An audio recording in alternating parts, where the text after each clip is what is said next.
सेवा यह जो शब्द है वो शब्द एक ही है।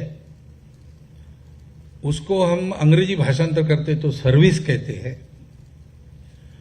परंतु इसके पीछे की जो कल्पनाएं हैं वो उधर अलग है, इधर अलग है। भारत की अपनी कल्पना है सेवा की। तो अब लौकिक भाषा में ही बोलना पड़ता है, तो मैं भी वैसे ही बोलूंगा, आप भी वैसे ही बोलेंगे। अपने समाज में सेवा की बड़ी आवश्यकता है, परंतु अपने देश में ऐसा वाक्य नहीं कहा जाता। अपनी परंपरा में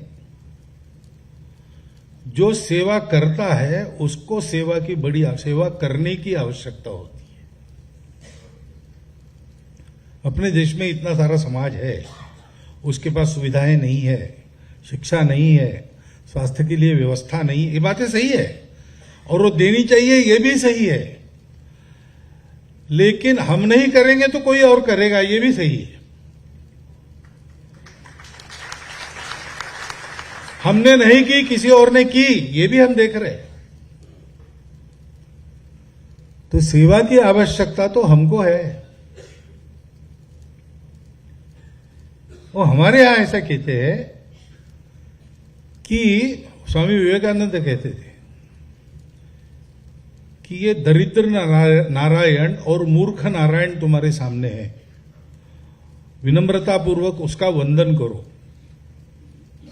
क्योंकि एक बार वो अपनी कल्पनाएं बता रहे थे।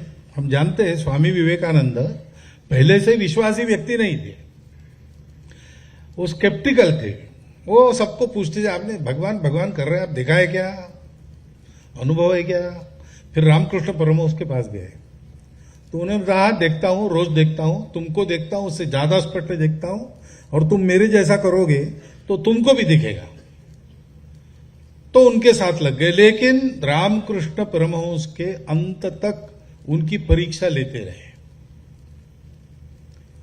तो अपनी कल्पनाएं वो बोलते थे। तो एक बार बैठे थे तो रामकृष्ण परमहंस के सामने उन्होंने कहना शुरू किया कि यार फालतू देव देव करके क्या होगा, भगवान भगवान करके क्या होगा, इतने सारे लोग दरिद्र है, उनके पास खाने को कुछ नहीं है, अज्ञान में है, ऐसा उनकी सेवा करनी चाहिए, ये करने से क्या फायदा होगा। सुनते सुनते रामकृष्ण भावावेश में चले गए और उन्होंने क्या कहते हो तुम, उन पर उपकार करोगे, उनको मदद करोगे, तुम्हारी हैसियत क्या है? भगवान की इतनी बड़ी सृष्टि में तुम एक कीटक से भी कम हो, तुम्हारी इच्छा से एक सूखा पत्ता भी हिल नहीं सकता इस दुनिया में, तुम क्या उपकार करने चले हो गरीबों? छी छी छी, ये क्या तुम्हारी भावना है? गरीबों पर उपकार नहीं, परोपकार नहीं, शिव भावे जीव सेवा। वो शिव है जो आज अपने आप को अभाव में, वंचित स्थिति में उपस्थित कर रहे हमारे सामने। वो हमारे सामने वो प्रकट हो रहा है भगवान, और वो कह रहा है अपने पाप धोने के लिए, पुण्यवान बनने के लिए तुम्हारा जीवन यशस्वी हुआ होगा, लेकिन उसको सार्थक करने के लिए, सक्सेसफुल तुम हो लेकिन मीनिंगफुल बन जाओ, इसलिए मैं यहां आया हूं, करो सेवा।